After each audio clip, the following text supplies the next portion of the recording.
Hi everyone, I am your career counsellor Samriddhi Tyagi. क्या आपने कभी अपने बच्चे के पास बैठकर उससे पूछा है कि आपका रोल मॉडल कौन है, आपके जीवन में आदर्श कौन है, किसके जैसा आप बनना चाहते हैं, कौन है जिसने आपको इन्फ्लुएंस किया है, मोटिवेट किया है?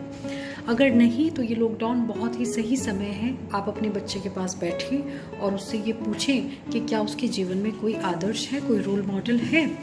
अगर नहीं है तो उसको हेल्प करें। जितने भी सक्सेसफुल लोग हुए हैं उनके जीवन में कोई ना कोई एक रोल मॉडल ज़रूर रहा है, क्योंकि रोल मॉडल के होने से आपको एक विज़न मिलता है, क्लैरिटी मिलती है कि मुझे जाना कहाँ है, क्या करना है, क्या एक रास्ता है जिसको तय करना है, मेरी पर्सनालिटी में क्या कैरेक्टरिस्टिक्स होने चाहिए, क्या एट्रीब्यूट्स होने चाहिए।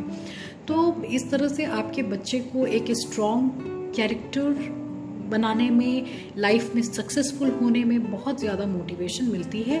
आप अपने बच्चे को बहुत ही महान लोगों की बायोग्राफीज़ पढ़ने के लिए दे सकते हैं, या फिर उनकी लाइफ से छोटे छोटे जो अच्छे, जो बहुत ही रिमार्केबल इवेंट्स हुए हैं उनकी लाइफ में, उनके बारे में आप अपने बच्चों को बता सकते हैं। इसके साथ साथ बच्चों को ये ज़रूर बताइए कि रोल मॉडल चुनने में और किसी का फ़ैन होने में बहुत फ़र्क है। रोल मॉडल को आप फॉलो करते हैं, आप चाहते हैं कि आप उसके जैसे अपने जीवन में बने, लेकिन ज़रूरी नहीं है जिसके आप फ़ैन हैं आप उसके जैसा अपने जीवन में बनना चाहते हो। ये मैं इसलिए कह रही हूँ क्योंकि बच्चे जो भी स्क्रीन पर देखते हैं, जिस भी लाइफ स्टाइल से और ड्रेस सेंस से वो किसी आदमी के इन्फ्लुएंस हो जाते हैं, वो सोचते हैं कि ये मेरा रोल मॉडल है। वास्तव में वो उनका रोल मॉडल नहीं होता है, वो सिर्फ उसको एडमायर कर रहे हैं किसी एक दो चीज़ के लिए जो वो दिख रहा है ऑन स्क्रीन पर। तो ऐसे में अपने बच्चों को एक फ़ैन होने में और एक रोल मॉडल चुनने में क्या अंतर है उसके बारे में ज़रूर बताएं। ज़रूरी नहीं है कि आपके बच्चे का एक ही रोल मॉडल हो, लोगों के 2 या 3 या उससे भी ज़्यादा रोल मॉडल्स रहते हैं। आपका बच्चा हो सकता है पर्सनली आपको, अपनी पर्सनल लाइफ के लिए आपको अपना रोल मॉडल मानता हो, और प्रोफेशनली अगर वो साइंटिस्ट बनना चाहता है तो वो समझता हो कि एल्बर्ट आइंस्टीन मेरे रोल मॉडल हैं, मैं उनकी लाइफ से बहुत कुछ सीखा हूँ, and he is a continuous source of motivation for me. इसके अलावा एक रोल मॉडल होने से बच्चे को बहुत सारा सपोर्ट भी मिलता है, इमोशनल।